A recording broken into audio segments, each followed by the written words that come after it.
제2차 세계대전 당시 파리를 점령하고 있던 독일군은 연합군이 노르망디 상륙작전을 감행하자 퇴각할 수밖에 없는 처지가 되었다. 궁지에 몰린 히틀러는 프랑스 사람들의 자존심과도 같은 파리를 초토화시킬 계획을 세우고 있었다. 나폴레옹이 잠들어 있는 앵발리드 기념관에 2톤의 폭약을, 유서 깊은 노트르담 사원에 3톤의 폭약을, 그리고 루브르 박물관 등 파리 곳곳에 유명한 유적들마다 각종 폭파 장치를 설치해 놓았다. 독일 총통 히틀러는 파리 주둔군 사령관 디트리히 폰 콜티츠 중장에게 파리가 연합군에게 점령되면 후퇴할 때 파리의 모든 기념물 및 주요 건물을 하나도 남김없이 폭파하라는 지시를 내렸다. 파리에 있는 호텔 무리스는 매우 유서 깊은 호텔이다. 1944년 8월 독일 점령 당시 독일의 파리 사령부였던 곳으로서 그 당시 이곳을 지키고 있던 콜티츠는 히틀러로부터 파리를 불태워버리라는 명령을 받고서도 명령을 어긴 채 이 호텔에 머무르고 있었다. 1944년 8월 25일 히틀러는 파리를 불태워버리라는 자기 명령을 재촉하면서 곁에 있던 알프레트 요들 장군에게 파리는 불타고 있는가? 하고 물었다. 그러나 요들 장군은 얼굴이 새파랗게 질린 채 대답이 없었다. 파리 점령관 콜티츠 장군이 히틀러의 명령을 거부했기 때문이다. 파리의 아름다운 풍경과 수많은 유적을 한순간에 잿더미로 만들어 버릴 생각을 하니 인류와 역사에 씻을 수 없는 범죄를 짓는 것 같아 콜티츠는 도저히 명령을 내릴 수 없었던 것이다. 그는 히틀러보다는 하늘이 더 두려웠던 것이다. 그리고 일단 결심을 굳힌 콜티츠는 중립국 스웨덴의 총영사 노르드링크를 은밀히 불렀다. 그리고 노르드링크에게 독일군의 폭파 스위치를 올리기 직전에 연합군이 파리를 공격하도록 하시오라고 부탁했다. 연합군이 파리를 향해 진격해오자 콜티츠의 부하가 집무실로 뛰어들어오면서 소리쳤다. 장군님, 연합군이 곧 파리에 들이닥칠 것입니다. 파리의 모든 문화재와 건물을 파괴하려면 시간이 없습니다. 어서 폭파 명령을 내려주십시오. 콜티츠 장군은 부하의 말을 뒤로한 채 심각한 얼굴로 파리 시내를 내려다보고 있었다. 그는 자신의 마음속에서 들려오는 양심의 소리를 듣고 있었다. 그것은 도시를 파괴하지 말라고 하는 하늘의 음성이었을 것이다. 자기 말 한마디면 노트르담, 루브르, 콩코르드 등 온갖 유산이 산산조각이 날 운명이라는 것을 예술을 사랑하던 콜티츠는 너무나도 잘 알고 있었기 때문이었다.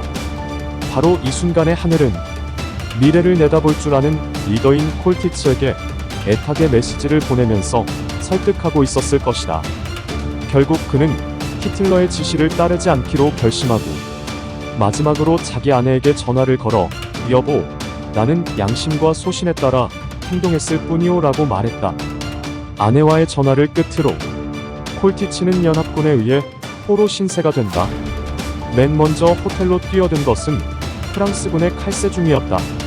그는 로비에 들어서자마자 기관 단총으로 히틀러의 초상을 향해 갈겨댔다. 한참 총을 난사한 후 주변을 둘러보니 보관들에게 둘러싸인 콜티츠가 보였다. 콜티츠는 모든 것을 각오한 듯 순순히 그의 손에 권총을 내놓았다.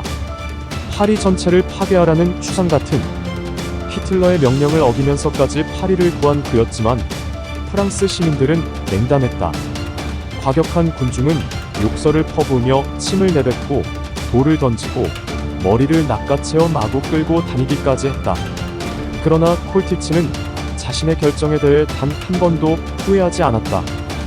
콜티츠 중장은 히틀러에겐 배신자가 될지언정 인류의 배신자가 될 수는 없다라며 파리의 수많은 문화유산을 지켜야 한다고 생각했고 명령에 불복종을 한 것이다. 그는 전쟁이 끝난 후 전범으로 징역을 살았으나 파리를 지킨 공로가 인정되어 2년만 복역했다. 제2차 세계대전이 종전된 지 21년이 흐른 1966년 여름 콜티츠가 독일의 바덴바덴에서 눈을 감았을 때 무덤 앞에는 파리를 구하기 위한 그의 노력에 뒤늦게 감사하며 꽃을 바치려는 파리 시민들의 발길이 줄을 이었다.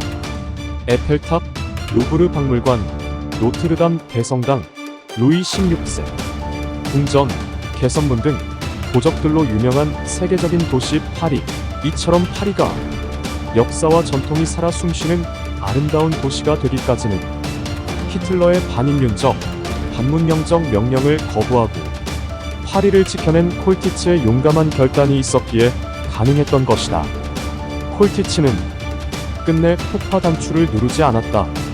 히틀러에 대한 명령 불복종으로 죽임을 당할지도 모르는 위험한 행동이었지만 인류의 값진 문화유산을 간직하고 있는 파리를 파괴할 수는 없다는 소신으로 명령을 거부했던 것이다. 콜티츠는 상황의 논리보다는 변치 않는 양심의 소리를 따른 위인이다. 그의 소신 있는 판단 덕분에 파리는 제2차 세계대전 중에도 파괴되지 않았던 것이다. 유럽의 많은 도시들이 폭격으로 부서졌음에도 불구하고 파리는 여전히 찬란한 모습을 자랑하고 있다. 전쟁이 끝난 후에 콜티츠는 적국이었던 프랑스 국민들의 감사를 받으며 남은 생애를 보낼 수 있었다. 우리도 살아가면서 많은 선택의 기로에 서게 된다. 이처럼 참으로 어려운 결단의 순간에 서게 될 때 순간의 눈앞에 닥친 자신의 개인적인 이익을 좇지 않고 먼 미래를 내다보고 올바른 선택을 할 수 있도록 늘 깨어 있으면서 자신의 신념과 가치를 실천에 옮길 수 있는 진정한 지성을 갖춘 리더가 되어야 할 것이다. 사람의 눈으로 보기에는 멸망 직전의 독일과 모든 독일 군인들에게는 한 가닥의 희망도 보이지 않았다. 콜티츠에게도 역시 참담한 미래만 기다리고 있는 듯이 보였다. 수많은 전범자들과 함께 그의 앞에는 무서운 전범 재판이 기다리고 있는 것이 보였을 것이다. 그러나 평소에 예술을 사랑하고 인류가 쌓아놓은 문화재를 사랑하는 마음을 길러온 지성을 갖춘 콜티츠에게는 인류의 문화재와 예술에 대한 사랑과 열정으로 히틀러의 명령을 거부하게 할 수 있는 능력이 있었던 것이다. 바로 그 순간에 파리는 절망에서 희망으로 바뀌고 콜티츠는 죄인에서 의인으로 변신하는 역전의 드라마가 연출된 것이다. 절대적인 독재자 히틀러도 그의 신복 부하가 가진 예술과 인류에 대한 사랑과 열정을 식힐 수는 없었던 것이다. 이처럼 세상을 구하는 위대한 리더십이란 사람들에게 절망 대신에 희망을 주는 것을 말하며 이처럼 절망 속으로 떨어지는 순간에 희망으로 반전시킬 수 있는 하늘의 뜻과 능력을 찾고 따르며 행동하는 것을 말한다. 과학기술이 군사력과 경제력과 생산도구와 생활용품 등 우리의 모든 삶의 영역을 지배하는 힘이 되고 사회 변화의 주역이 되고 있는 오늘날 우리가 더욱 중요하게 다루어야 할 것으로 자연과학이나 과학기술 외에 인문학, 사회학, 예술, 음악, 종교, 신앙 등 많은 분야가 있다는 것을 깨닫게 되는 대목이다.